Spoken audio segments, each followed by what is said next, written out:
जय जगन्नाथ। आपण समस्त को गीता रहस्य कार्यक्रम को मु स्वागत जनाऊँ। प्रिय सुधीवृंद, गीता रहस्यर पूर्व अध्याय आमे माने विचार करुथिले अर्जुन जितेबले तांक द्वारा हवाको जाउथिबा पाप विषय रे चिंतन करुचंती। से मने करुचंती जे तांको द्वारा एक महत् पाप हवाको जाउथिला, से ता भितरु निवृत्त हवा पाई चेष्टा करुचंती। से तांकर समस्त जुक्ति गुड़िक भगवान को सामने उपस्थित करुचंती जे कौन कौन पाई से युद्धरु विरत हवा को चाहुचंती। ए युद्ध जदि हब ताले केमती कुलर नाश हब, संपूर्ण विनाश हब, आ ये जो पाप अर्जन हब से महत् पापर भागीदार हबे। यही कथा विचार करी से निजको संयम करने को चेष्टा करुचंती। ये जो महत् पाप रूपी युद्ध ताधर निजको विरोध करने चेष्टा करुचंती। भगवत गीतार प्रथम अध्याय 46तम श्लोक को आमे विचार करुले। अर्जुन सेठी कहउचंती, यदि माम प्रतिकारण मशस्त्रं शस्त्रपाणयः धृतराष्ट्रारणे हन्य स्तन्मे क्षमतरं भवे। यदि अर्जुन को द्वारा युद्ध कराजिब नाही, प्रतिकार कराजिब नाही, ता बदल रे जदि अपर पक्षर समस्त मिसी तांको युद्धरे मारी मध्य दियंती, ताहा मध्य तांको पई श्रेयस्कर हबो बोली अर्जुन वर्णना करुछंती। साधारण भाव रे जदि केही व्यक्ति अर्जुनंकर ए कथा गुड़िक श्रवण करे ताकू मने हबो जे अर्जुन जने बहुत बड़ धर्मात्मा। निश्चित भाव रे अर्जुन जने धर्मात्मा, एथिरे कोनोसी संदेह नहीं। किंतु एठी अर्जुन जो वक्तव्य प्रदान करुचंती, तांकर जो दृष्टिकोण प्रदान करुचंती, ताहा निश्चित भाव रे उन्नत अवस्था को प्राप्त है नहीं। ताहा मध्यरे किछिटा संकुचित भावना अछि। को दृष्टिकोण संकुचित भावना अछि, सेठी से कुटुंबर मोहरे से मायारे प्रभावित है निज विचार को प्रकट करुछंती। आ ता द्वारा तांकर कौन क्षति होची, से निज कर्तव्य कर्मरु विरत रहउचंती। बहुत व्यक्ति माने कहती अर्जुन तो युद्ध प्रवृत्त हवा को चाहू नथिले, भगवान कहीं तांको युद्ध रे प्रवृत्त कराइले। भगवान प्रकृत पक्षरे अर्जुन को युद्ध रे प्रवृत्त कराई नाहंती। ताले भगवान कौन करचंती, भगवान केवल अर्जुन को तांकर कर्तव्य कर्म कथा स्मरण कराई दैचंती जे अर्जुन तमर कर्तव्य कौन, तमर कर्म कौन हवा उचित। धरंतु कहीं जने व्यक्ति जगन्नाथ को दर्शन करने पुरी अभिमुखे जाउछि, रास्ता ने सी दिग निर्णय करि पारि नाहंती एवं अन्य कौन से रास्ता रे पशि जाइचंती। हठात कौन सी जगह रे कई व्यक्ति सहित देखा है, से व्यक्ति पचारे आपण कुआडे जाउथिले, से कहले मु जगन्नाथ को दर्शन करने को पुरी अभिमुखे जाउछि। से कहले अरे आपण रास्ता भूल कर दैचंती, वर्तमान आपण पुरी को जीवा को चाहूतिले किंतु आपण अलगा रास्ता रे पळे आछंती। वर्तमान आपण रास्ता परिवर्तन करंतु। आपण को जदि जगन्नाथ दर्शन करिवार अछि ताहले आपण पुरी अभिमुखे यात्रा करंतु। एटी पुरी रास्ता नुह, पुरी रास्ता अलगा पटे। सेही रास्ता जी आमको प्रदर्शन करेबे, जे पथ दर्शेबे, सी आमको प्रवृत्त करनाहंती। आमर कर्तव्य कर्म निश्चित हेगिरे अछि। आमर कर्तव्य कर्म को आमे केवल ध्यान देवा दरकार, किंतु ता परिवर्ते जदि आमे विचार करिवा जे भगवान प्रवृत्त करूछंती अर्जुन को युद्ध पाई, ताहले आम विचार रे टिके संकीर्णता रहि जिवो। अर्जुन चिंता करूछंती अपर पक्षरे जो बांधव माने अछंती, कुटुंब माने अछंती, एते योद्धा माने अछंती, तांकर मृत्युर कारण से हवाकू जाउछंती। जेउंटी तांकर दुखी हवार, तांकर शोकग्रस्त हवार प्रधान कारण जो अर्जुन प्रथम कहूले युद्ध करिवे नहीं, से अर्जुन परवर्ती क्षेत्र रे कहउचंती करिष्ये वचनम तव। इटी युद्ध रे प्रवृत्त कराउचंती। चिंता करूचंती जे मो द्वारा समस्तंकर मृत्यु हो जिवो, मु काहे पाप कर्म करिवि। विचार करंतु, भगवान जेतबेले विभिन्न स्तर रे कहचंती ए जहा होउची सब मु करूची, किंतु तमे केवल निमित्त हुओ, निमित्त मात्र भवसव्य साची। परवर्ती क्षेत्र में भगवान कहते अर्जुन को, जो माने युद्ध रे मृत्युवरण करने को जाउथिले सेमानंकर आयुष्य समाप्त हेछि। जदि आयुष्य समाप्त न होइथांता ताले सही प्रकार परिस्थिति रे सेमानंकर उपस्थिति से जगह हे न थांता। आपण चिंता करिक देखंतु, जदि अर्जुन युद्ध न करि थांते ताहले कोन युद्ध हे न थांता कि? युद्ध तो निश्चित भाव रे हे थांता। काहे कि युद्ध हे थांता? तार बहुत गुडे कारण अछि। प्रथम कारण युधिष्ठिर अछंती। जो युधिष्ठिर मांकर आज्ञा रे भाई मानक सहित द्रौपदी को वरण करथिले, धर्मात्मा युधिष्ठिर युद्धे स्थिर थरे जेतबेले युद्ध करिवे ए मनस्थ करि सारिचंती, विचार करि सारिचंती, तार परे कोनोसी प्रकार अवस्था रे मध्य से पश्चातपद हेबे नाही। स्थिर से ए प्रकार युधिष्ठिर अछंती। अर्जुनंकर युद्धरु विरत हवा माने कौन युधिष्ठिर युद्धरु विरत हे जिवे? कदापि नुह। द्वितीयतः भीमसेन कथा चिंता करंतु। जेतबेले भीमसेन प्रतिज्ञा करिसेंती समस्त कौरवों को निपात करिवे, जेते धृतराष्ट्रंकर पुत्र माने अछंती समस्त को सी मृत्यु मुख को नहीं जिवे, समस्त को संहार करिवे। सही प्रकार से निर्णय नहीं प्रतिज्ञा करिसेंती। तांको प्रतिज्ञा पाई तांको निश्चित भाव रे युद्ध करने को पड़िबो। किंतु बिना युद्ध रे यह कौन संभव भीमसेन को पाई जे समस्त मृत्युर कारण हेबे, समस्त को संहार करिवे? ताहले भीमसेन निश्चित भाव रे जदि भी अर्जुन युद्धरु ओहरी जाती ताहले भीमसेन किंतु युद्धरु ओहरिबेनी। भीमसेन निश्चित भाव रे युद्ध करिवे। आ गोटे बड़ कथा, जेतेबेले युद्ध हब कि हबनी ए विषय चर्चा होची, आमे सुनिथिले द्रौपदी विशेष भाव रे युद्ध हब एथिपाई बद्ध परिकर अछंती। सदा सर्वदा निजर स्वामी मानक मने पकई दउचंती तुमको युद्ध करने को पड़िबो। गोटे समय रे जेतबेले अन्य माने युद्धरु विरत होवा पई प्रयास करूचंती सेतबेले द्रौपदी घोषणा करूचंती, जदि तमे माने केही मध्य युद्ध न कर ताहले निश्चित भाव रे मोर बुढ़ा बापा निश्चित भाव रे एकुटिया युद्ध करिवे। मोर जो अपमान तार प्रतिशोध निश्चित भाव रे नेबे। एमाने पापी, एमान को निश्चित भाव रे दंड दवा पई प्रयास करिवे। केवल से नुहे, मोर जो 5 पुत्र अछंती, ए जो अभिमन्यु अछि, आपण माने युद्ध न कले मध्य से निश्चित भाव रे युद्ध करिवे। आपण समस्त युद्धर विरत रहिले मध्य एमाने निजर मान सम्मान पाई, निजर प्राप्य पाई, ए पापी मान को दंड देवा पाई निश्चित भाव रे युद्ध करिवे।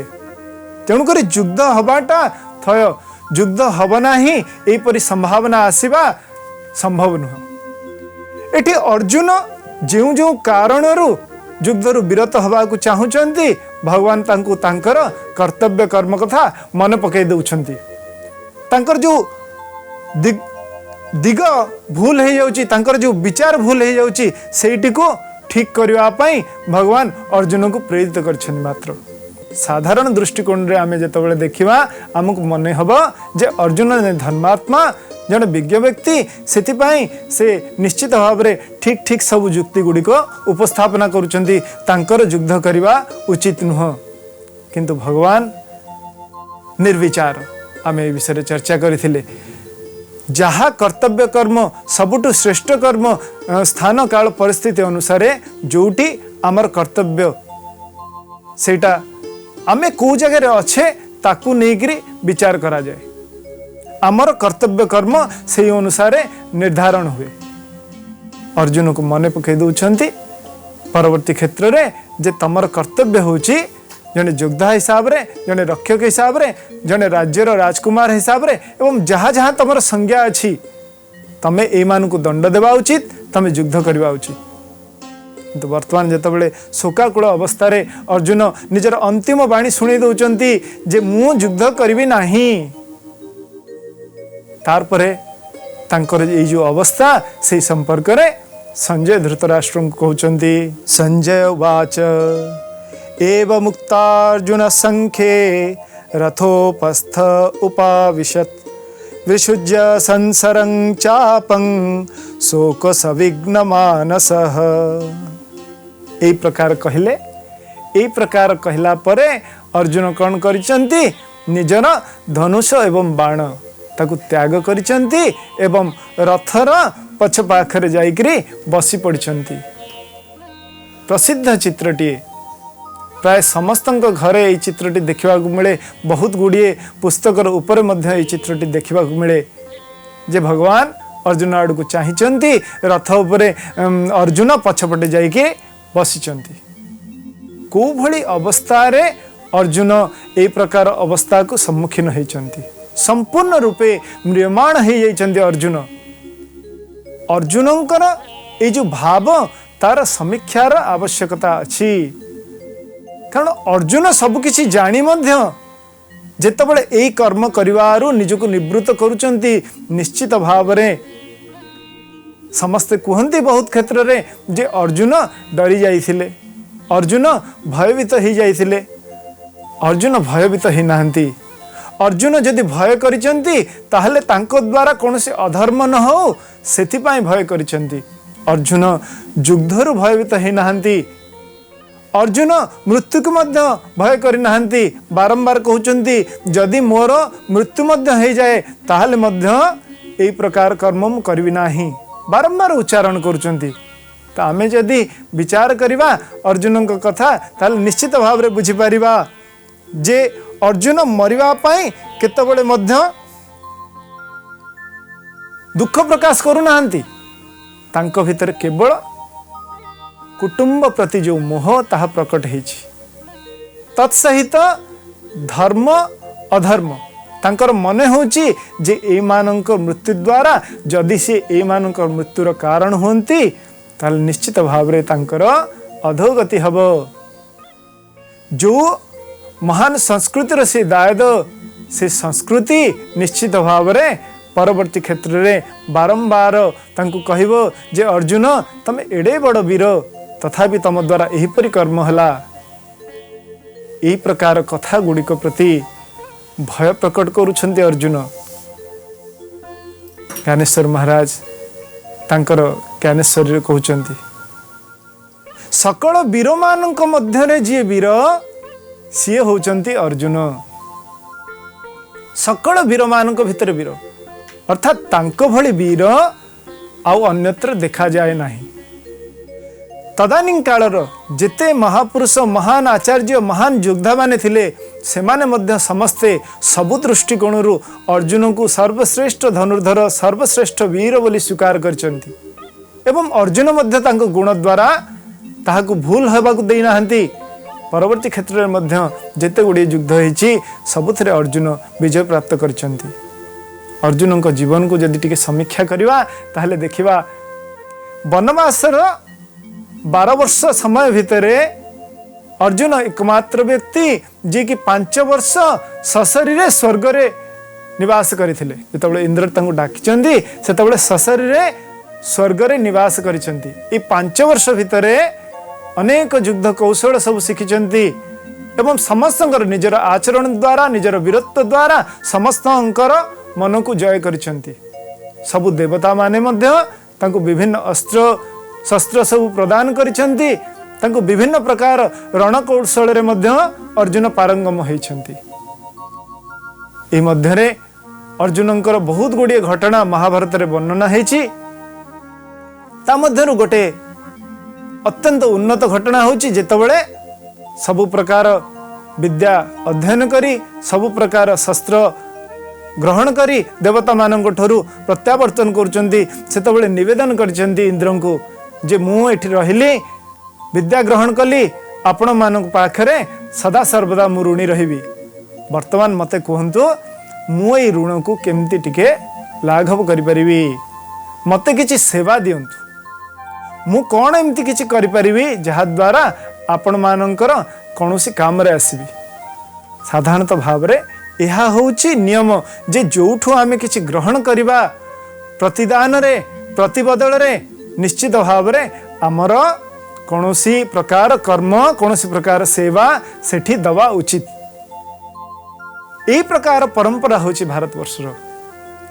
अर्जुन जितेबाला इंद्र को कहते सेतबले इंद्र तांको कथा विचार करछन्ति सेतबले चिंतन करछन्ति कहछन्ति एई प्रकार कोनोसी प्रकार आवश्यकता तो नहीं किंतु गोटे दैत्य दल अछन्ति से दैत्य दल कर प्रभाव रे स्वर्ग रे बहु समय उत्पात होछि से माने कोठु आसुचन्ति कुआडे जाउचन्ति एवं स्वर्गरु बहुत धन संपद सब अपहरण करी नै जाउचन्ति जेतबले एई प्रकार कथा इंद्र गोठु श्रवण करिले सेतबले अर्जुन कहले ठीक अछि मु चेष्टा करिवि सेमानंकु संहार करिवा पई स्वर्ग को एई प्रकार जो असुविधा सम्मुखीन होबा को पड़ुछि देवता मानंकु सेई देवता मानंकु सेथरु मुक्त करिवा पई मु मोर प्रचेष्टा करिवि जेतबले एई प्रकार कथा कहिचन्ति सेतबले पचरा जाइछि जे आपनकर कोन दरकार अर्जुन सेतबले कहिचन्ति मोर किछि दरकार नै केवल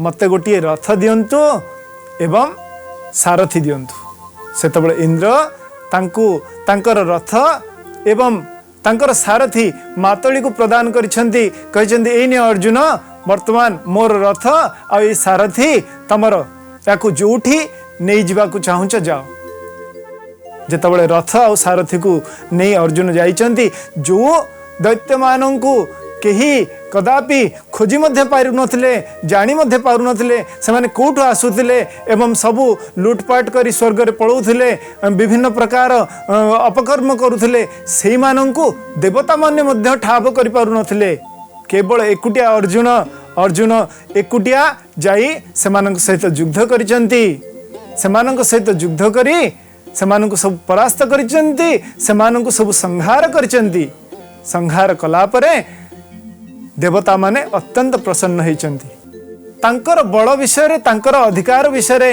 आमे साधारण मनुष्य कौन चिंता करिवा से माने मध्य जहा ऊपर विजय प्राप्त करि पारि नथिले जहांक कबळरु जो दैत्य मानक कबळरु निजको रक्षा करि पारि नथिले तांकु मध्य अर्जुन एकुटिया निपात करिथिले एई होची अर्जुनंकर वीरत्व एई होची अर्जुनंकर पराक्रम से पराक्रम विषय रे आमे ध्यान देवा उचित नहले आमे जतबले आलोचना करिवा कोठी टिके आम भितर संकुचितता आसी जबार संभावना अछि एठी आमे से कथा विचार करूचले जतबले वनवास रे अछंती आ गोटे प्रमुख घटना सेतबलर गोटे घटना होची अर्जुन 4 मास काल हिमालय रे भगवान महादेव को संतुष्ट करने पाई तांकोटु पाशुपेत अस्त्र प्राप्त करने पाई प्रचंड तपस्या करथिले घोर तपस्या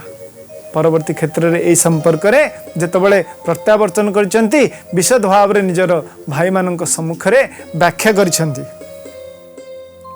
जेतबले तपस्या करूछंती अर्जुन 4 मास प्रथम मास अन्न त्याग कले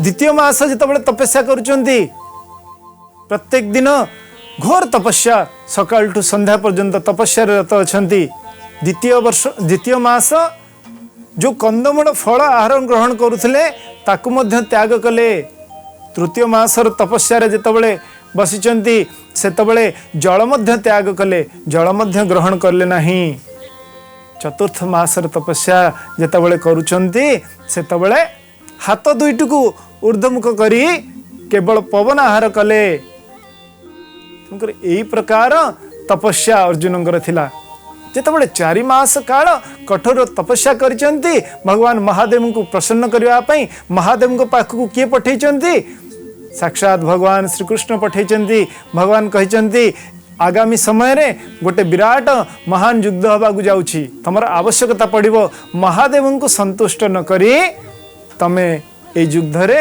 विजय लाभ करवा अत्यंत कष्टकर तेणु करी महादेव को प्रसन्न कर महादेव पाखरु पाशुपेत अस्त्र आनिक आस भगवान निर्देश करथिले आ महादेव होचंती अर्जुन इष्ट तो आमे माने अर्जुन तपस्या विषय वर्णना करुथिले चर्चा करुथिले अर्जुन 4 मासर तपस्या पूर्ण अवस्था को आसी अर्थात गोटे दिन देखला बेलू गोटे शबर रूप रे आसिक जड़े उपस्थित होती साक्षात महादेव आसिक उपस्थित होती सबर रूप से जितेबाला अर्जुन घोर शब्द करुवा गोटे विराट बराह को शुणा पाँच देखा पाँच ताले से कौन कर सर निक्षेप कर सर जाते बाजी से महादेव तो कौन से प्रकार अर्जुन सहित वार्तालाप करने को से प्रकार गोटे व्यवस्था करुँच सी आउ गोटे तीर देखला बेलू अर्जुन तीर को काटिक आउ गोटे तीर जा बाजी जितेबाला ताऊपर निजर अधिकार सब्यस्त करने को जाऊँच अर्जुन से सबर जन कहते जे यहा मोर कारण मोर तीर बाजी या देहरे से अर्जुन कर अभिमान जागृत है सूक्ष्म अभिमान जागृत है कहते मु हूँ द्रोणंकर शिष्य मुझे पांडुंकर पुत्र आ मो तीर ठू आगुरु आउ कहा तीर जाई बाजिब ताहा संभव नुह अर्जुन को भितर ये जो सूक्ष्म अहंकार प्रवेश करिछि टिके हसुचंती सबर रूप रे थिबा महादेव कहउचंदी ना ना यहाँ मोर ही तीर जितेबाला यह प्रकार कथोपकथन होती मानि नाहंती कहीं भी तारपरे युद्ध पाई प्रस्तुत होती सी कहते सावधान वर्तमान जदि तुम कहूच यह तुमको मो सहित युद्ध करने पड़ो आ अर्जुन से सबर सहित युद्ध आरंभ करते युद्ध आरंभ करते मने मने भावुंट एत श्रेष्ठ योद्धा ये साधारण सबर नुहति ये कौन विशेष व्यक्ति जी अर्जुन सहित युद्ध करुँच युद्ध 4 मासर व्रत परे होची जोठी एते दिन धरी कठोर तपस्या अर्जुन करछन तार परे होची किंतु ता परे मध्य अर्जुन महादेव सहित साक्षात भगवान आदिदेव सहित घमाघोट युद्ध करुँच अर्जुन एका सांगरे जितेबाला 500 तीर भी निक्षेप करुँच सेपटू महादेव गोटे तीर रे अर्जुन सबू तीर को काटी दौरान जितेबाला अर्जुन सबू तीर को काटी पकई सेतबले गोटे वृक्ष को लेकिन अर्जुन निक्षेप करने को चेष्टा करताकू काटी देइछंती गोटे पत्थर को लेकिन महादेव को आघात करने चेष्टा करछंती सबको काटी देइछंती ता परवर्ती क्षेत्र में अर्जुन जानिबा को पाइछंती ये होचंती साक्षात महादेव शरणागत हो जाइछंती साक्षात उमांक सहित दर्शन देइछंती महादेव परवर्ती क्षेत्र में विशद भाव में वर्णना कर युधिष्ठिर भीम नकुल सहदेव आगे जे मु दुई जनकर साक्षात जगज्जननी उमा सहित शंभुकर दर्शन पाइली एभली दिव्य दर्शन ता विषय चर्चा करुँच परवर्ती क्षेत्र में जेहेतु महादेवंकर दर्शन पाइचंती अन्य समस्ते देवता माने आसी मध्य अर्जुन को वर प्रदान करचंती से कहले जी महादेव को संतुष्ट करचंती तांकर आउ कहा को संतुष्ट करिवार आवश्यकता नहीं सर्वदेव तुष्ट हो जाती जे महादेव को संतुष्ट करती आज समय है प्रसंग को एटी सांग करवा जगतरनाथ जगन्नाथंकर चरणाबिंदरे आपण समस्तंकर आनंदमय कल्याणमय जीवन पाई प्रार्थना करुछि जय जगन्नाथ।